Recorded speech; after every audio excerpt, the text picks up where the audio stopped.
Sebelumnya saya minta maaf yang sebesar-besarnya bila ada sesepuh yang duduk di bawah ini sayangi lebih muda di atas. Saya mohon maaf yang sebesar-besarnya. Assalamualaikum warahmatullahi wabarakatuh.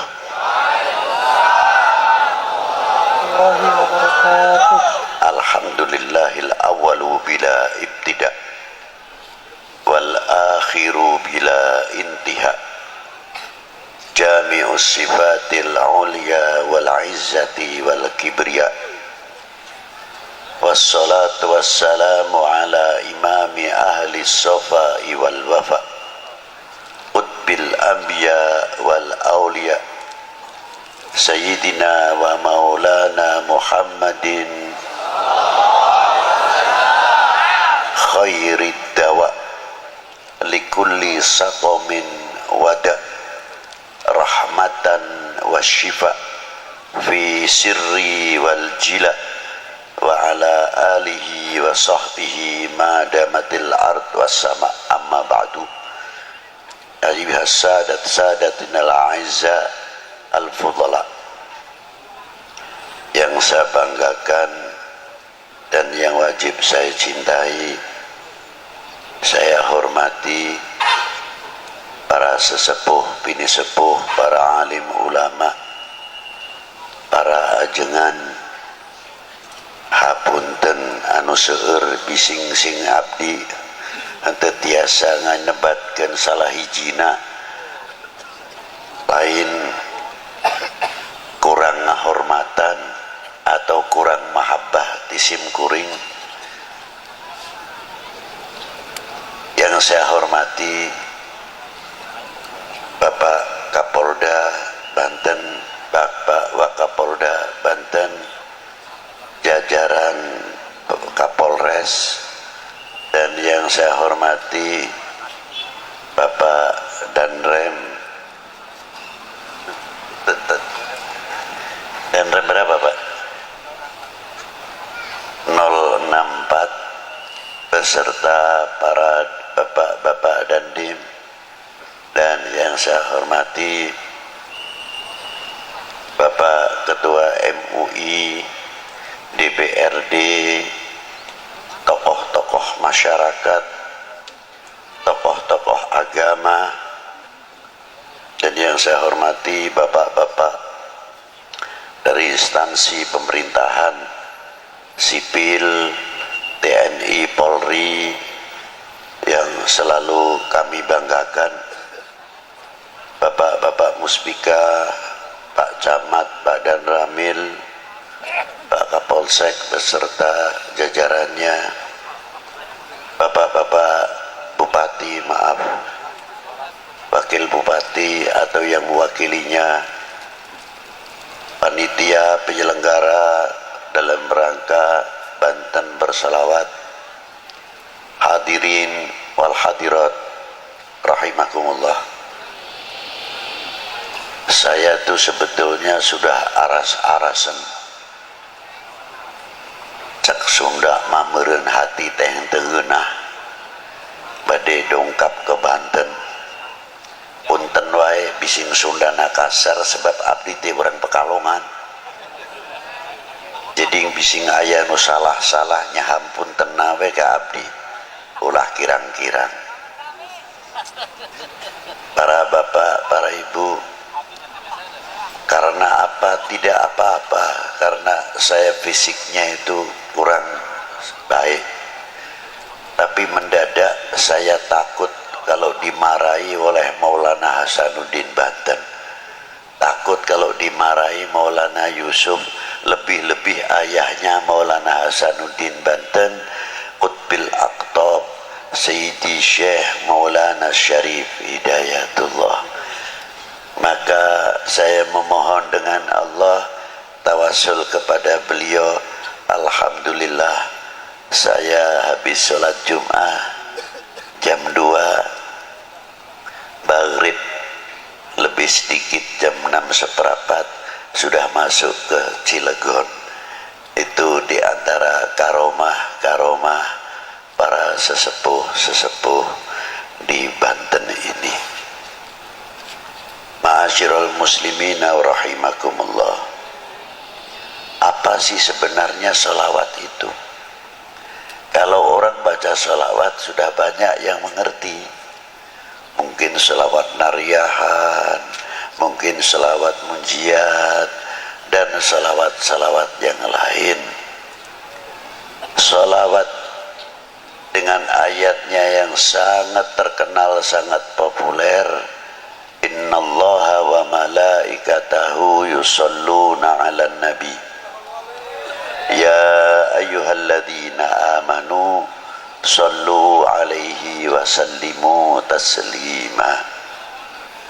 Ditafsirkan oleh Ibnu Hajar Qadil Iyad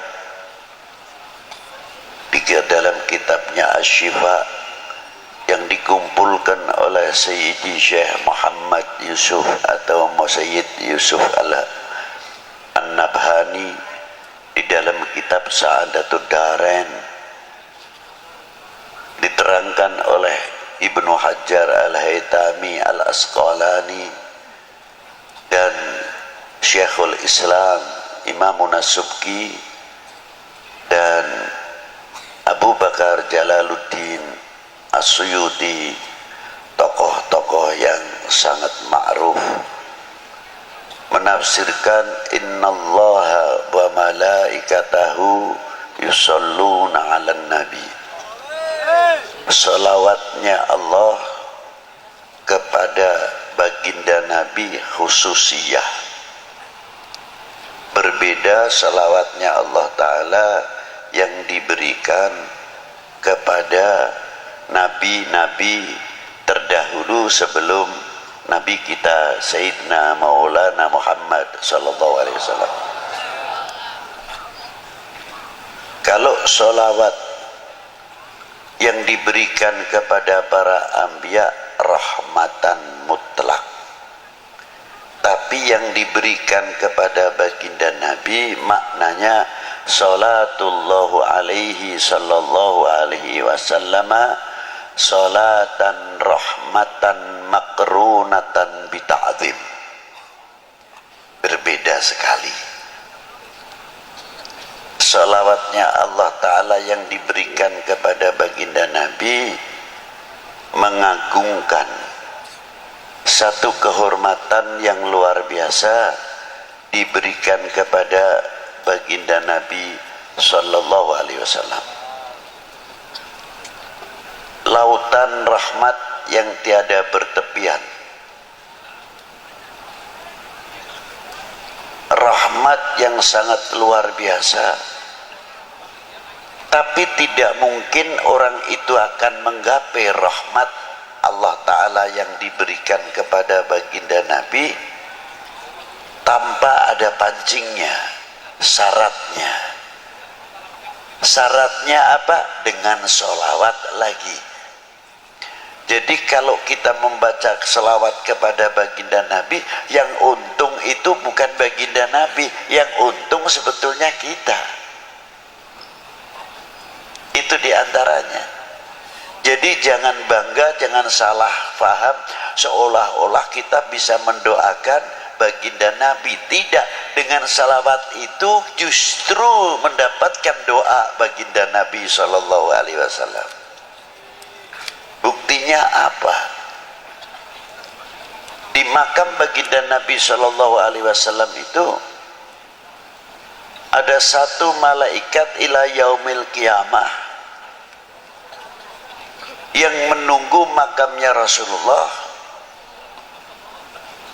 setiap hari menerima sholawatnya umatnya, disampaikan kepada Rasulullah. Yang hebat itu tidak pribadinya saja. Malaikat cara menyampaikan kepada baginda Nabi disebutkan orang tuanya. Ini sholawatnya Fulan bin Fulan ya Rasulullah kepadamu. Jadi kalau kita ini mengangkat sholawat, walaupun yang bersalawat itu anak sendirian atau orang tua, aliasnya mengangkat kedua orang tuanya di hadapan baginda Nabi sallallahu alaihi wasallam dan mendapatkan rahmat. Yang mendapatkan rahmat bukan si pembaca salawat saja, tapi kedua orang tuanya, karena disebut oleh malaikat tadi salawatnya fulan bin fulan ya Rasulullah. Kelihatannya sepele. Ma'asyiral muslimin rahimakumullah, takdimnya Allah subhanahu wa ta'ala makrunatan bita'dim, ada satu kandungan nilai-nilai akhlak yang luar biasa. Di antaranya apa? Allah ta'ala memberikan satu contoh nilai akhlak, nilai adab. Karena tadi makrunatan bita'dim, apa diantaranya? La taj'al du'a ar-rasul bainakum kadu'ai ba'dukum ba'da. Jangan engkau memanggil kepada kekasihku ini sebagaimana engkau memanggil sesamamu. Allah Ta'ala tidak pernah memanggil dengan kalimat nida ya Muhammad atau ya Ahmad. Tidak ada itu. Coba dari mulai Bismillahirrahmanirrahim, Alif Lam Mim sampai kepada Qul a'udzu birabbin nas, tidak ada kalimat nida ya Muhammad atau ya Ahmad. Ada khobar wa ma Muhammadun illa rasul, begitupun pangkatnya Rasulullah di bawah illa rasul.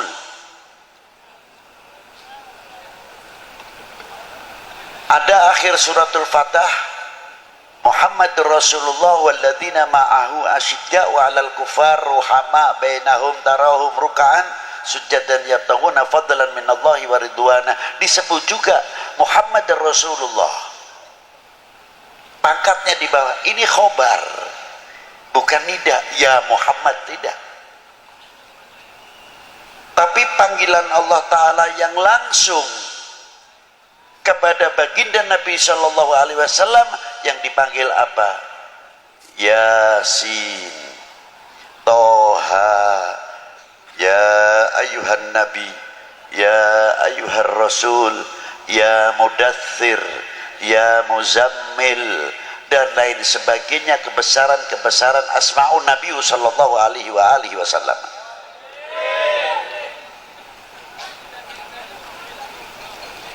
Itu diantaranya.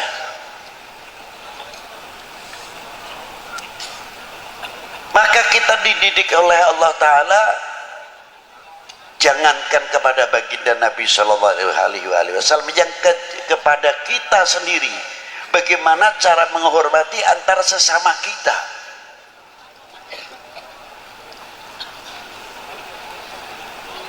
Ada bapak kepala desa, kita tahu namanya si A, umurnya jauh lebih tua saya, tapi beliau sudah mendapatkan kepercayaan oleh orang sedesa menjadi bapak kepala desa. Kalau saya tidak memberikan contoh yang baik, walaupun beliau lebih muda, umpamanya namanya si Fulan, kita harus menyebut Bapak Fulan mau kemana, Bapak Fulan dari mana. Inilah nilai-nilai akhlak. Kalau sudah kita saling menghormati, orang awam akan bertanya, akan berbicara, tuh ajengan yang begitu sepuh saja, tuh Habib yang begitu sepuh saja menghormati kepada kepala desanya, padahal kepala desanya pantasnya anaknya, tapi begitu hormatnya. Inilah meningkatkan kewibawaan daripada nama desa itu sendiri. Tapi kalau kita sudah memanggilnya, Fulan mau ke mana, Fulan badai ke mana, atau badai tindak pundi, apa ngendi, dan sebagainya, secara tidak langsung menjatuhkan kewibawaan pimpinan-pimpinan yang ada di dalam desa itu, walaupun dalam sekup yang kecil. Itu hebatnya. Maka Allah Ta'ala selalu memberikan bimbingan, tuntunan terus kepada umat baginda Nabi Sallallahu Alaihi Wasallam. Ini contoh yang luar biasa. Yang kedua, makna sholawat terhadap wa ala ali Sayyidina Muhammad. Ini pertama kali turun ayat innallaha wa malaikatahu yusalluna 'alan nabi ya ayyuhalladzina amanu sallu 'alaihi wa sallimu taslima. Sahabat Ka'bil Akhbar bertanya kepada baginda Nabi, kaifa nusalli 'alaika ya Rasulullah. Hebatnya sang penanya, tidak menggunakan memunculkan ego atau akuisme, menggunakan kalimah nahnu. Kaifa nusalli, bukan kaifa usalli alaika ya Rasulullah, tidak. Kalau begitu para sahabat alim juga. Satu kalimah jamak menunjukkan akhlak wal adab. Kalau bahasa Jawa panjenengan, panjenengan dalam. Halusnya kalau dalam bahasa Arab selain antum, samahatikum, saadatikum, itu kromo inggil, bahasa yang tinggi. Ila hadratis samahat fulan syekhona wa ustadina Sayyidi Syekh fulan bin fulan. Itu diantaranya. Nah, kita dipanggil seumpamanya ketemu dengan teman-teman, antum dari mana? Bukan ente sing ngendi, bukan, tapi antum dari mana? Ini halus. Kalimah panggilan antum akan berdampak yang hebat kepada ikhwanuna wa asgharina, kepada anak-anak, sebab menggunakan kalimah antum. Yang kedua, menggunakan kalimah nahnu mutawadian, untuk menunjukkan ketawaduan. Seseorang tidak pernah menggunakan ana. Ana ini bisa digunakan tertentu, tapi kalau ahlil akhlak wal adab bahkan menyebutkan al-faqir indallah, bukan indanas. Sebab ada menggunakan kalimah al-faqir bisa untuk mengundang pangkat alim. Sebabnya apa? Rata-rata orang alim biasanya menyebutkan dirinya al-faqir. Maka dari itu supaya saya dipanggil alim, maka menyebut diri saya al-faqir supaya dipanggil alim. Nah itulah, itu kita ketipu dengan dirinya sendiri. Padahal yang dimaksud di sini al-faqir indallah. Al-faqir indallah. Itulah sahabat Ka'ab dengan rendah dirinya di hadapan sang maha guru, ialah baginda Nabi sallallahu alaihi wasallam. Kaifa nusalli alaika ya Rasulullah. Mengapa menggunakan kaifah alaika bukan alaikum? Di sini menggunakan mukhatab istikhdhariyah. Seperti pada waktu kita sholat, at-tahiyyatul mubarakatus salawatut thayyibatul lillah.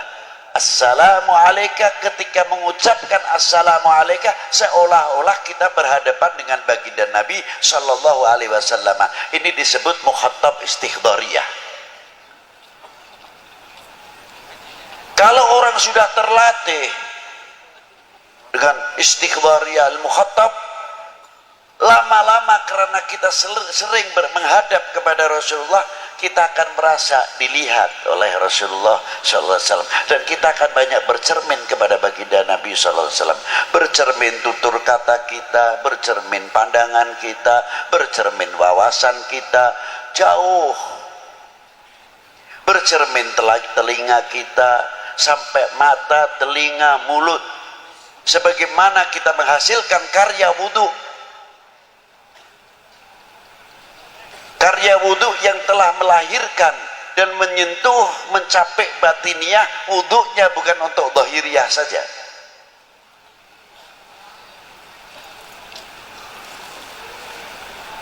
Muka kita ini belajar di wudhui setiap hari. Kalau kita hitung membasuh muka saja 3 kali, kali 5. Kalau setiap sholat wudhu sudah 15 kali. Kali 30 berapa? Berarti sudah 450 cuci muka dengan air wudhu. Sudahkah menyentuh batiniah kita atau belum? Kalau wudhu kita menyentuh batiniah kita, akan menghilangkan akuisme. Kun mutawadian, rendah diri. Semakin bercahaya mukanya, min athari nuril wudhu, sebab setiap orang membasuh mukanya keluarlah dosanya, kata Nabi sallallahu alaihi wasallam, min fadailil wudhu. Apalagi setiap habis wudhu sholat syukral wudhu, dan banyak orang ingin rezekinya banyak, jangan tinggal wudhu, mudawamatil wudhu. Insya Allah itu urusan rezeki luar biasa. Mangkana mudawamatil wudhu. Nah itu diantaranya. Apa yang diwudhui diantara kita? Ya mata kita, mulut kita. Berarti selalu setiap hari kita sucikan mata kita, mulut kita. Kalau sudah menyentuh batiniah kita, pasti mata kita akan mempunyai pandangan dan wawasan yang jauh dalam segi ilmu dan lain-lainnya. Segi ilmu, segi agama, sampai kepada wawasan kebangsaan, wawasan kita itu jauh. Satu contoh. Dan yang kedua, akan menutup aib. Siapa? Min ikhwanunal mu'minin wal mu'minat wal muslimin wal muslimat, akan menutupi cacatnya, kekurangannya saudara kita mukminin wal muslimat dan saudara kita sebangsa setanah air. Karena di Indonesia itu ada dua persaudaraan, yang satu saudara kami seagama, sebangsa, setanah air. Yang kedua saudara kami sebangsa, setanah air. Itu persaudaraan. Itu yang harus kita jaga, keutuhannya dan sebagainya. Ini dua. Mestinya kita pandai-pandai menutupi. Bukan berarti kita mendiamkan kejelekan atau keburukan, kesalahan, tidak. Kita nasihati sendiri. Jangan sampai orang lain, bangsa lain bertepuk untuk kita, karena kita membuka kekurangan-kekurangan apa yang ada dalam umat ini atau dalam bangsa ini. Di mata ini tugasnya. Yang kedua, telinga mempunyai filter, bisa memisahkan mana yang akan menjadikan pecah belahnya umat ini dan pecah belahnya bangsa, pecah belahnya keluarga, pecah belahnya tetangga, pecah belahnya kampung. Kalau ada berita-berita yang akan mengakibatkan kita berseberangan, saudara terkadang sekandung atau saling atau sesama tetangga, tapi telinga ini sudah mempunyai filter yang selalu bercermin kepada baginda Nabi SAW. Dengan air wudhu tersebut akan bisa menepis hal-hal yang berakibat perpecahan antar sesama kita. Itu telinga tugasnya kalau diwudhui. Tutur kata kita juga bagian yang diwudui, pasti insya Allah akan banyak meniru bagaimana tutur kata baginda Nabi Sallallahu Alaihi Wasallam. Satu contoh aja yang ringan Pak, kalau kita makan saking asyiknya, biasanya satu butir nasi itu ada yang ketinggalan di sini, atau di jampangnya, atau di mana nih kumisnya. Sudah cuci tangan, terkadang kita tidak sadar, kita melihat, ya Allah, itu orang tua lagi, itu nasinya ada satu butir yang di sini. Kalau kita langsung menegur, tersinggung, Pak, itu ada nasinya gimana? Malu paling tidak. Segi nilai akhlak kurang baik. Walaupun toh itu benar, tapi orang yang pakai diplomasi, Pak, Bapak tadi punya peliharaan kambing, adalah salah satu yang belum dimasukkan Pak. Ini orangnya cerdas. Iya belum, baru sambil begini sambil masukkan satu butir nasi itu tadi. Alhamdulillah sekarang sudah aman saya masukkan. Akhlak luar biasa. Di antaranya lagi orang menutupi aib saudara kita. Ada seorang perempuan tinggi besar, masuk ke rumahnya Khatimul Asam, entah itu waing, entah itu keberatan badannya, naik ke rangkaian tingkatan rumah, dari beratnya bawah ikut bicara, prot gitu, kentut istilahnya. Ini perempuan malunya luar biasa, tersipu-sipu, pucat dari rasa malunya. Khatimul Asam kebetulan di situ sambil baca kitab asyik. Akhirnya, Assalamualaikum. Khatimul Asam tidak menjawab, pura-pura nggak dengar. Maka disebut Asam itu tuli. Karena apa? Karena itu menutupi aib perempuan itu tadi. Sampai Assalamualaikum enggak. Setelah kitabnya diberikan keras, Assalamualaikum, baru Waalaikumsalam gitu. Perempuan itu terus sadar, Alhamdulillah saya keras bersuara, beliau baru dengar. Berarti saya tadi kentut itu beliau tidak dengar saya. Alhamdulillah, lega hatinya. Jam itu Allah Ta'ala membuka pintu rahmatnya. Khatimul Asam diangkat oleh Allah Ta'ala menjadi walinya, sebab menutupi aib saudara mukmin kita. Itu asal usul terkenal Khatimul Asam. Ma'asyiral muslimin rahimakumullah. Dan selanjutnya sampai tangan yang diwudui, kaki yang diwudui. Kalau umat Islam benar-benar tangan yang sudah suci ini, ya maaf saja, tangan yang sudah bersih, menjalankan sholat 5 waktunya baik, tutur katanya baik, mukanya tabassum baik, dan lain sebagainya. Mungkin tangan yang bersih ini tidak mau kalau diajak korupsi. Sebabnya apa? Setiap hari sudah dibersihkan. Tapi karena kurang mendalami babul wudhu sama babul sholat, ya terkadang terpaksa menjadi oknum karena tidak tahu cara athar min atharil wudhu itu tadi. Nah, sahabat Ka'ab tersebut kita kembalikan kepada beliau dengan kalimah nahnu.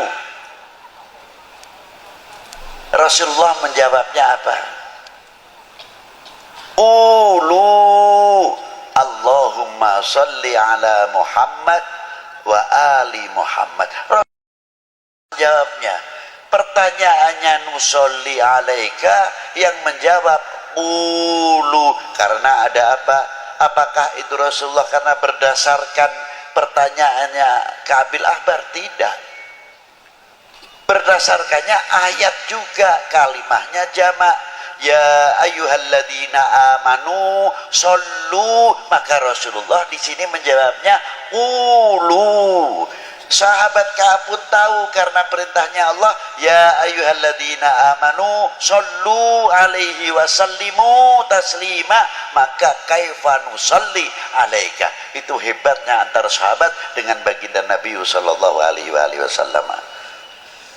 Komunikasi yang sangat indah, ananiahnya, akuismenya sahabat Ka'ab tidak ada. Rasulullah pun memberikan contoh. Pada waktu kaifa nusalli alaika ya Rasulullah, Rasulullah berdiam, tidak langsung menjawab. Diam dulu. Setelah berapa saat Rasulullah membacakan salawatnya, Allahumma salli ala Muhammad wa ala ali Muhammad kama sallaita ala Ibrahim wa ala ali Ibrahim. Tidak menggunakan Sayyidina.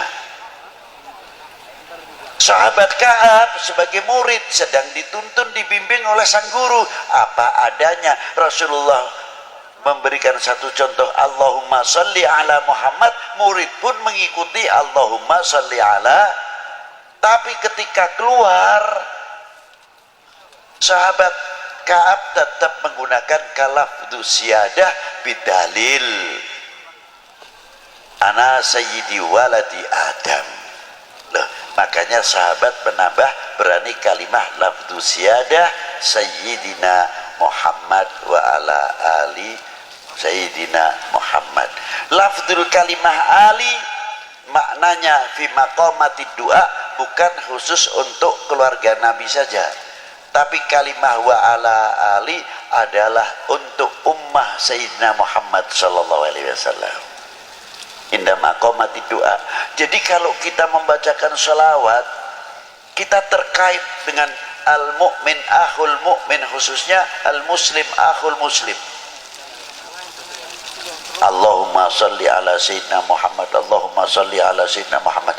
Mungkin yang di Pekalongan, yang di Jawa Timur jauh mendapatkan semuanya ini. Sana yang sedang membacakan sholawat, kita pun mendapatkan, bukan di sini saja, bahkan fil alam mendapatkan, masuk fi maqamati doa. Allahumma salli ala Sayyidina Muhammad wa ala ali Sayyidina Muhammad.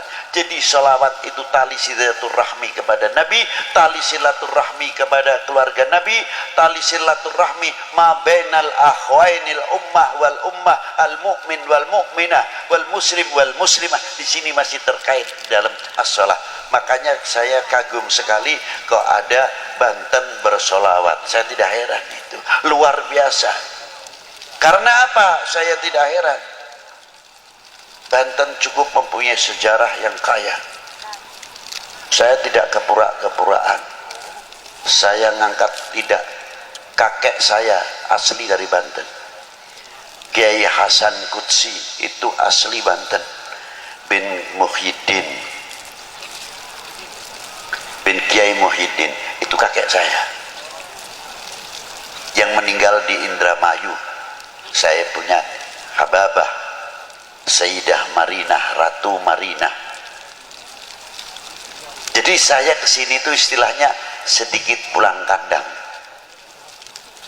di mana napak tilas saya punya datuk-datuk, termasuk anak saya Zainal Abidin. Ma'asyiral muslimin rahimakumullah, mulai Maulana Syarif Hidayatullah dan beberapa saudara-saudara pada waktu itu minal ulama wal arifin yang ada di mana Wali Sembilan ini. Saya kalau ditanya, Habib, keistimewaannya ziarah Wali Sembilan apa? Saya cuma oleh-olehnya satu, Pak, malu. Loh, kenapa malu? Iya, malu, benar-benar malu. Di antaranya, apa tidak mengambil barokah? Lekaromah terlalu tinggi.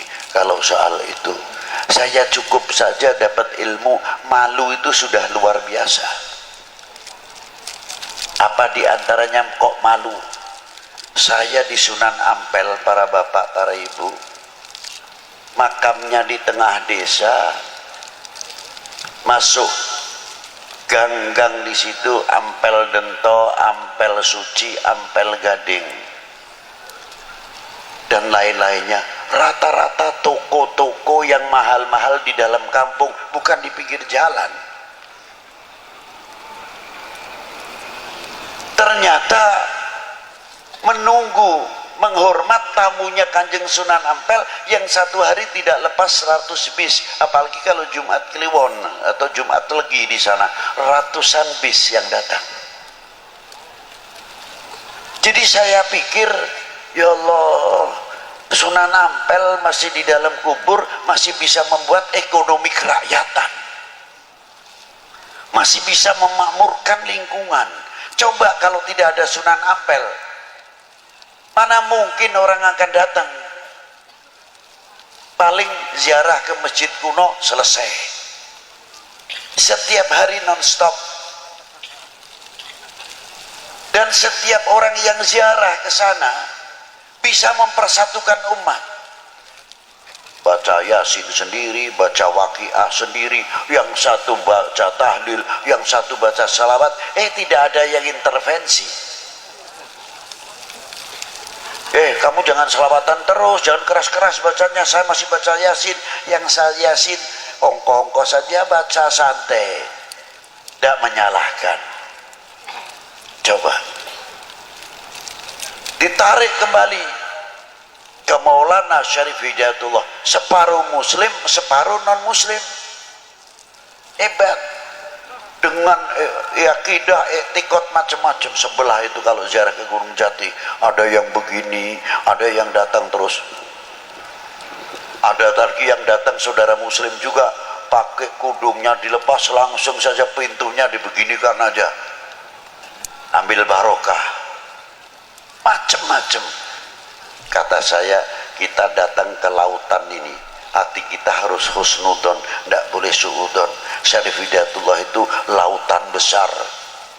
Begedor pisang artinya pohon pisang yang sudah tidak kepake, kalau dibuang ke sungai larinya juga ke laut.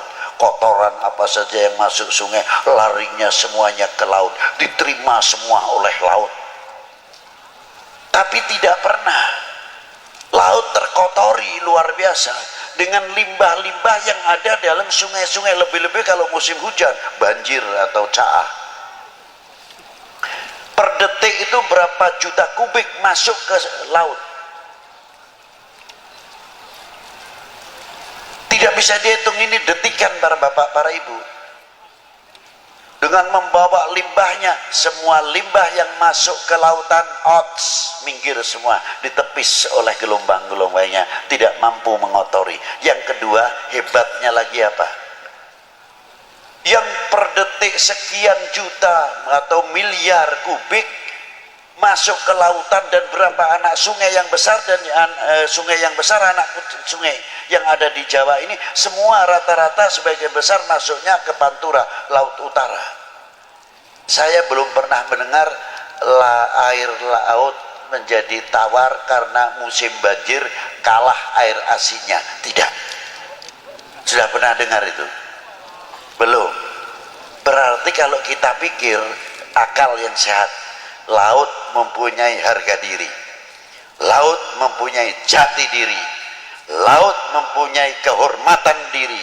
Bagaimana kalau Indonesia ini, bangsa Indonesia meniru laut, tidak kalah dengan laut, mempunyai jati diri, kehormatan diri, kehormatan diri, jati diri bangsa, luar biasa. Allahu Akbar. Sallu ala Nabi. Jangan kalah dengan lautan, malu-maluin.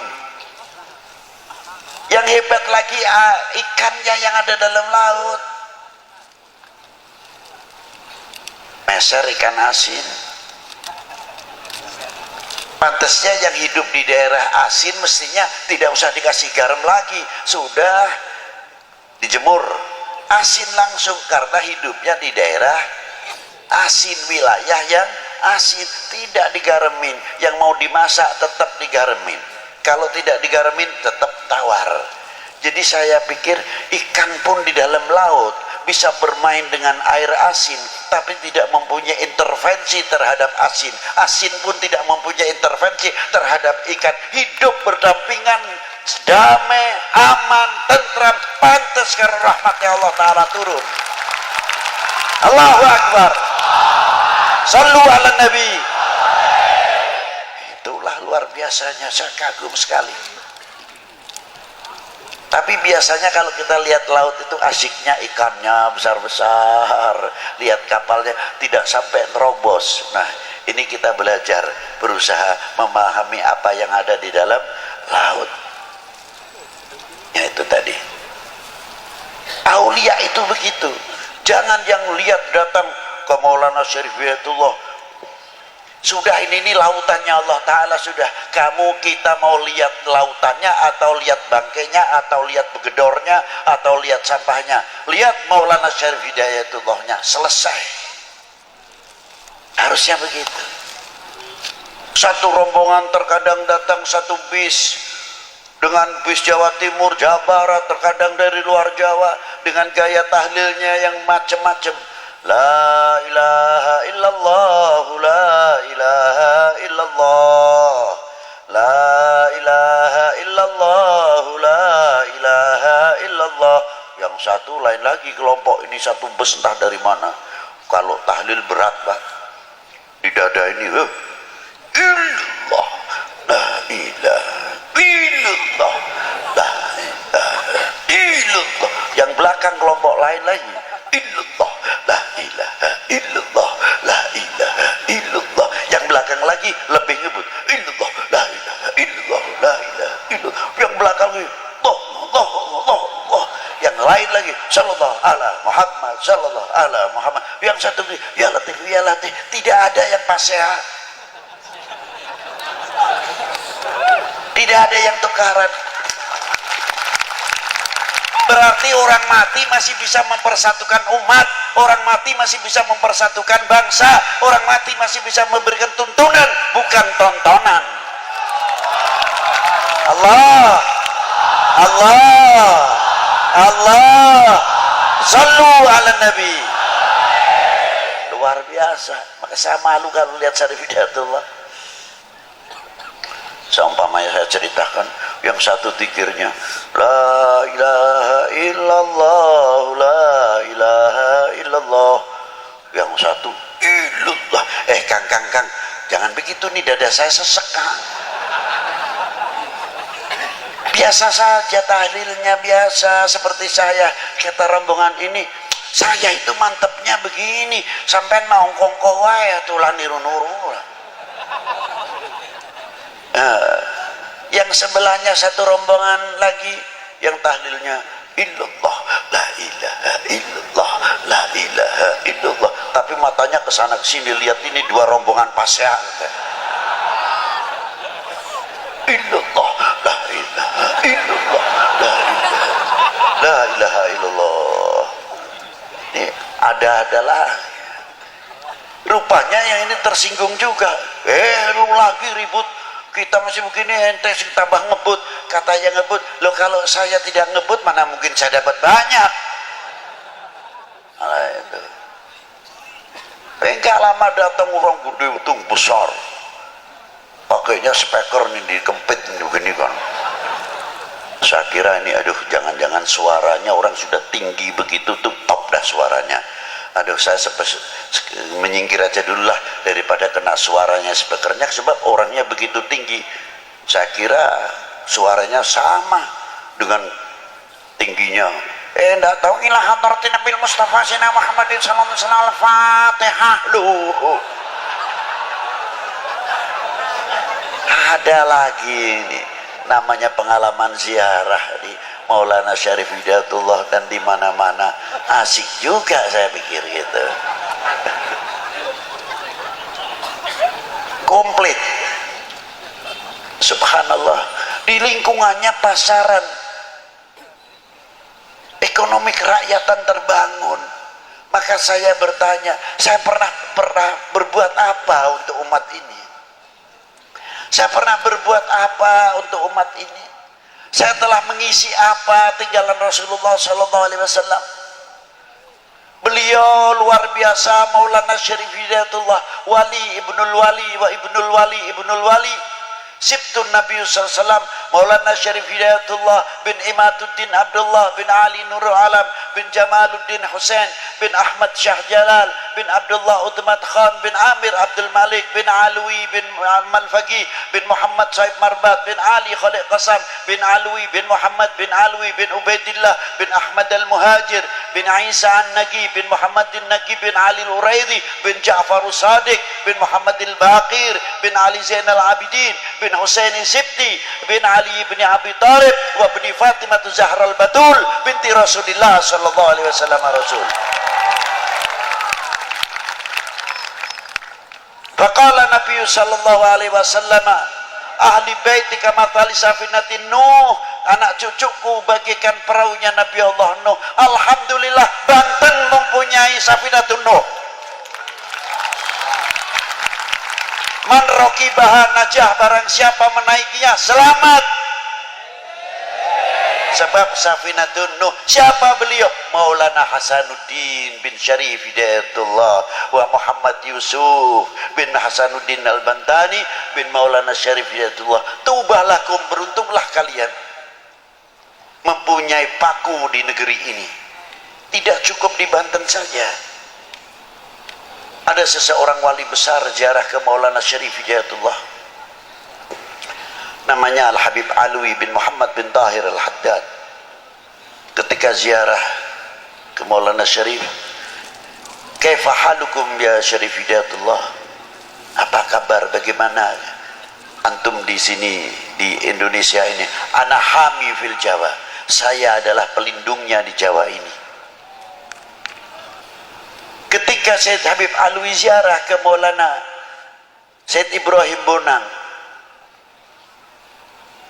kaifa halukum ya Syekh Sunan Bonang, apa kata Syarif Maulana Syarif Hidayatullah? Beliau hami fil Jawa wa ana nadiruha.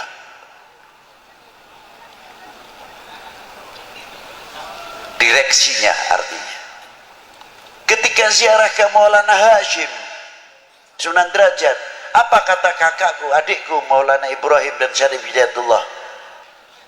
Beliau nadiruha wa hamiha, dijawab oleh Maulana Hashim Sunan Derajat, ana harisuha. Indonesia insyaallah selagi ada 3 orang ini insyaallah payung rahmatnya Allah Ta'ala luar biasa.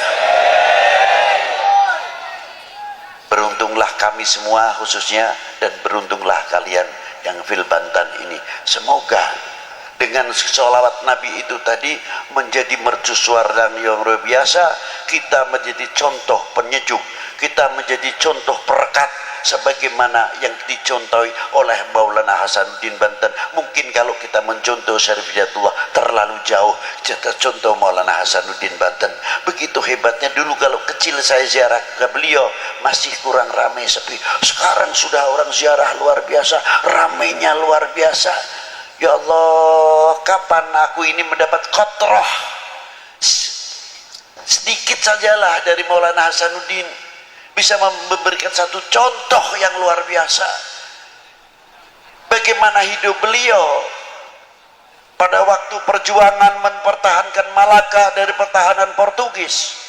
Bagaimana anaknya Sultan Abdul Fattah Adipati Yunus mengirimkan pasukannya untuk mempertahankan Indonesia daripada serangan Portugis yang sudah menduduki Malaka dan lain sebagainya. Beliau itulah dermawan, murah senyum, basyasyah seperti kakeknya baginda Nabi SAW. Sampai mati pun masih bisa memikirkan ummah, masih bisa sebab memberi makan yang hidup. Luar biasa. Kita ketinggalan dengan para wali-wali 9 khususnya. Beliau mempunyai manajemen hidup rapi, mempunyai visi misi rapi, mempunyai konsep yang luar biasa. Bukan terus kita dakwatul Islam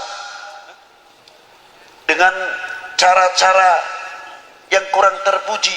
Beliau berdakwah dengan akhlakul karimah yang luar biasa. Yang ahli pertanian dengan pertaniannya, yang ahli ketabiban dengan ketabibannya, yang ahli penyakit dengan ahli penyakitnya, yang ahli pembangunan dengan pembangunannya, yang ahli ekonomi dengan ahli ekonominya, sehingga pada waktu itu makmur apa yang dipimpin oleh para beliau-beliau. Itu hebatnya Wali Sembilan. Kita kalah, itu diantaranya. Maju luar biasa, tapi terkadang kita ketinggalan. Kita masih berbicara khilafiyah, talqin, tahlil, maulud, manakib, teater, nabubu. Sampai kapan? Tertinggal dan tertinggal. Kita malu rasanya. Rasulullah ketika hijrah, pedangnya bisa diganti dengan pedang apa? Melahirkan ilmuwan intelektual, membangun sarana pendidikan, sarana ibadah, membangun dunia ekonomi yang luar biasa, membangkitkan dunia pertanian yang luar biasa. Mungkin kalau kita terjemahkan dengan bahasa sekarang, Allahu Akbar, bangun ekonomi, Allahu Akbar, bangun marketing, Allahu Akbar, bangun perguruan tinggi khusus ilmu Al-Quran, ilmu pengetahuan yang ada di dalam Al-Quran. Allahu Akbar, bangun supermarket, Allahu Akbar, bangun mall, bukan Allahu Akbar, bangun khilafiyah. Dari sini ke sana, dari sana ke sini, talqin, tahlil, maulud, manakib, terus begitu dan begitu, tidak ada habisnya. Yang satu membid'ahkan, yang satu menjawab, yang dan lain sebagainya. Sedangkan bangsa lain membuat senjata yang hebat, membuat nuklir yang hebat, pesawat tempur yang hebat, pesawat-pesawat ataupun kapal-kapalnya yang luar biasa, canggih-canggih luar biasa. Kita tertinggal. Betul? Betul nggak? Tinggal. Belum pesawatnya untuk jamaah haji, yang bikin siapa? Ketinggalan lagi. Ilmu IT, antropolognya, astronominya, elektronya, ketinggalan semuanya.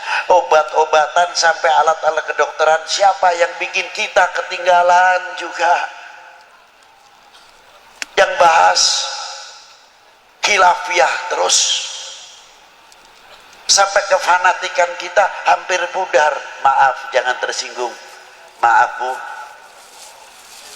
jangan marah ya. Saya ngomong-ngomong seadanya aja. Seandainya kita itu fanatik dengan apa yang hasil bumi pertiwi ini, kita bisa mengejar ekonomi kita yang tertinggal. Karena apa? Hasil karya bumi pertiwi kita terangkat namanya. Ayo bareng-bareng dirubah supaya kita dapat nama. Kira-kiranya mau nggak? Dapat nama loh ini. Pasaran kita supaya baik. Dirubah, jambunya jambu Indonesia, jambunya jambu Banten, jambu Pandeglang, jambu Serang. Keluarkan kualitas yang luar biasa. Nanamnya di Indonesia, apa di Indonesia, yang dapat nama orang lain jambu Bangkok. Sampai ayamnya bertelur di sini, apa di sini, ayamnya ayam nasib. Kira-kiranya malu nggak? Kira-kiranya tertinggal kita. Duren Bangkok, duren motong. Ayo sedikit-sedikit supaya kita mempunyai kefanatikan terhadap bangsa ini.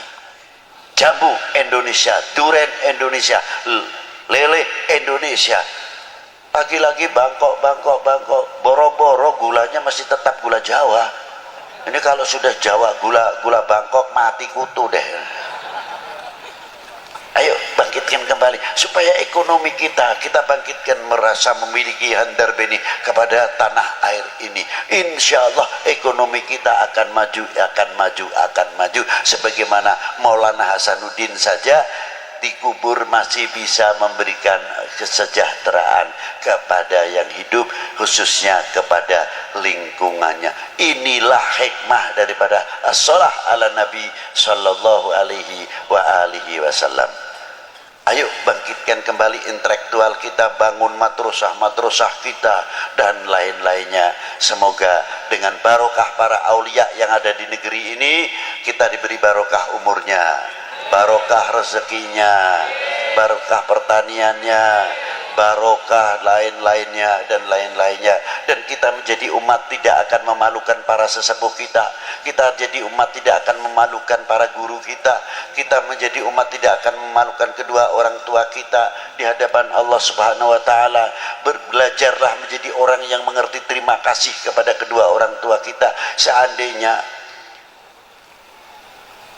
gunung yang paling terbesar di sini umpamanya Gunung Krakatau atau Gunung Karang dijadikan emas untuk membalas jasanya kedua orang tua kita dan guru kita, belum apa-apa.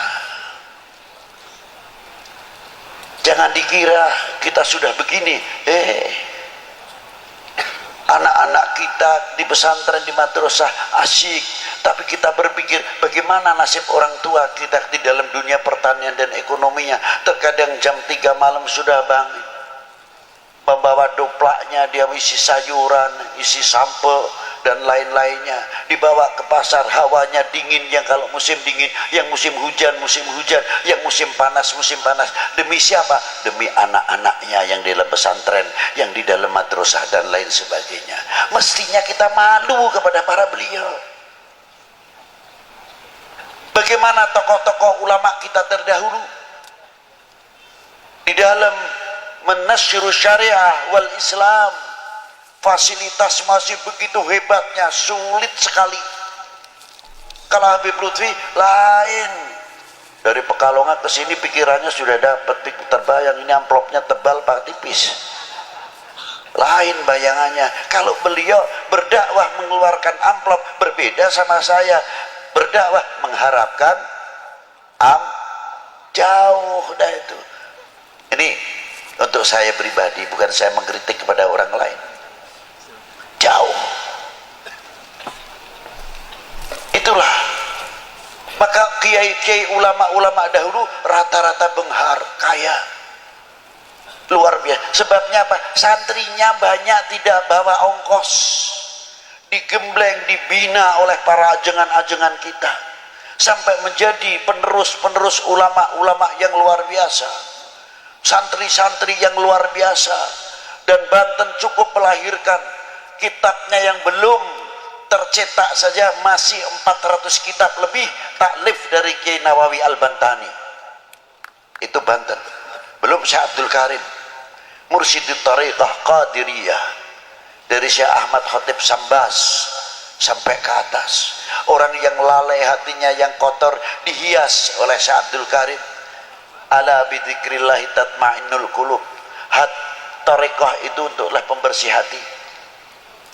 Sebab tempatnya takabur di sini, sebab tempatnya riya di sini, sebab riya tempatnya hasud di sini, dan segala-gala penyakit hati sampai penyakit ghaflah, lalai kepada Allah Subhanahu wa taala, sumbernya dari sini, yang memancar kepada otaknya, matanya, telinganya, sehingga kita menjadi orang yang lalai kepada Allah Subhanahu wa taala. Dibersihkan dengan pelantara Syekh Abdul Karim Al-Bantani melalui tariqah ala bidzikrillah tatmainnul qulub. Dibersihkan itu, tarekah itu gunanya diantaranya membersihkan hati, terutama daripada lalai. Kalau kita sedang mengucapkan la ilaha illallah, merasa didengar, dilihat oleh Allah Ta'ala, merasa diperhatikan oleh baginda Nabi sallallahu alaihi wasallam, artinya kita sambil bercermin la ilaha illallah, selalu kita robitoh kepada guru-guru kita sampai mampu robitoh kepada baginda Nabi sallallahu alaihi wasallam. Kalau kita bisa mengamalkan itu, aman luar biasa. Karena apa? Kita selalu merasa didengar, dilihat oleh Allah Subhanahu wa. Mau berbuat maksiat malu, mau ngomongin orang malu, mau nyaci maki orang malu, mau nyacat orang malu, karena kita selalu dilihat oleh Subhanahu wa ta'ala. Itulah diantara pentingnya tariqah. Semoga kita dimasukkan golongan min ahli la ilaha illallah Sayyidina Muhammad Rasulullah sallallahu alaihi wasallam. Demikian yang saya bisa sampaikan. Saya tidak bisa panjang lebar, tapi saya hanya bisa berdoa, semoga majelis ini, saya minta sama Allah Ta'ala, tawasul kepada baginda Nabi SAW, Ya Rasulullah, ini tawassaltu bika, kita mohon kepadamu ya Allah dengan tawasul kepada kekasihmu, semoga majelis ini sampai majelis dunia wa akhirah bisa duduk bersama Rasulullah Shallallahu Alaihi Wasallam. Allahumma, itulah yang bisa saya sampaikan, kurang lebihnya wal afu minkum. Wassalamualaikum warahmatullahi wabarakatuh.